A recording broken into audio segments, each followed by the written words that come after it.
Fancy Party Gowns, the story of fashion designer Cole Lowe. Written by Deborah Blumenthal.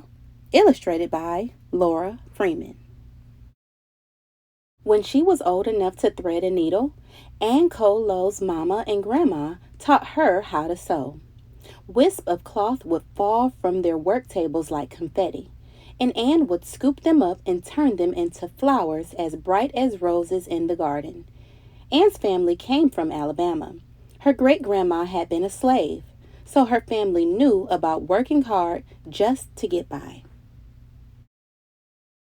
Anne also knew that doing what you love could set your spirit soaring.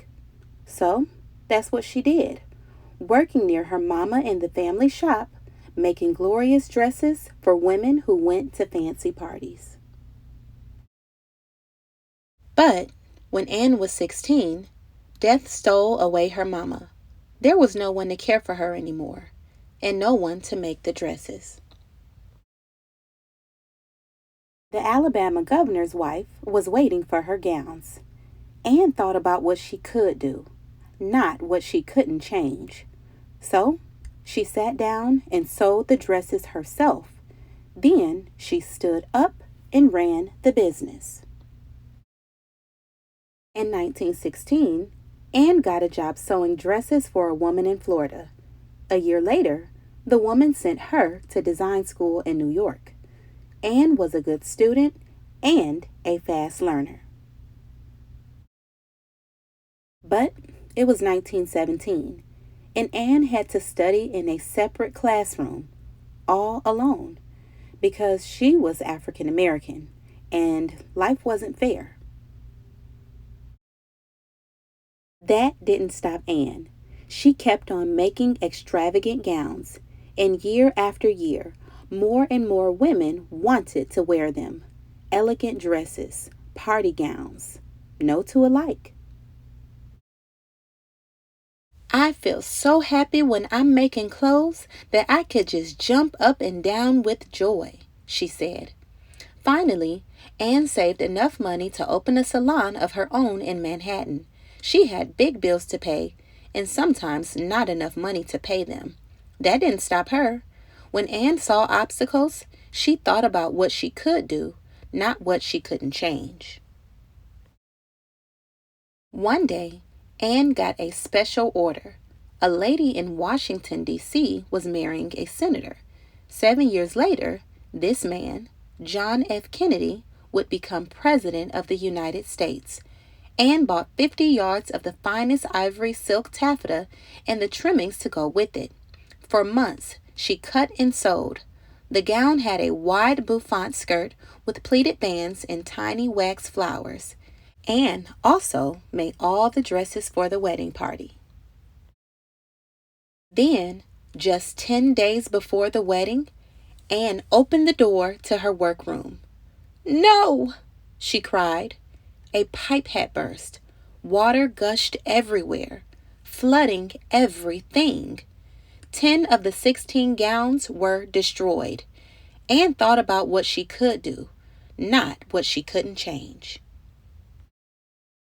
She bought more fabric and trim and hired others to help. She lost money instead of earning it.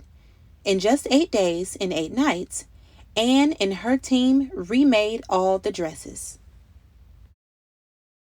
But when Anne brought the gowns to the mansion in Newport, Rhode Island, where the wedding reception would take place, the butler who opened the door told her she'd have to use the back entrance that was meant for workers. Anne said that if she had to enter through the back door, the bride and bridesmaids wouldn't be wearing her dresses for the wedding. She entered through the front door. The day of the wedding, all the world saw the future First Lady of the United States, Jacqueline Bouvier Kennedy, in her magnificent gown, and her bridesmaids dressed in blush pink silk veil. Anne Lowe. Hardly anyone knew something more important. The name of the woman who created all those gowns, despite the odds. Why? Because Anne Cole Lowe was African American, and life wasn't fair. That didn't stop Anne. Famous women wore her gowns at big galas and on television. "I like to hear about it," said Anne. "The oohs and ahs as they come into the ballroom." Anne didn't make fine clothes to get rich or famous. She made them, she said, to prove that a Negro can become a major dress designer. Slowly, Anne got the recognition she deserved. In 1961, she was named official couturier to honor her for the 33 Cinderella gowns she designed for a fancy ball in Omaha, Nebraska. After so long, Anne stood up before fashion's biggest names, head held high, and they applauded her. Hey friends, it's me, Miss Olivia. Thank you so much for listening in to Fancy Party Gowns, the story of fashion designer Anne Cole Lowe. I hope you all enjoyed listening to this story as much as I enjoyed reading it to you. Well, until next time, my name is Miss Olivia. This is Miss Olivia Reads, and I cannot wait for you to join me for another reading adventure very soon. Bye, friends.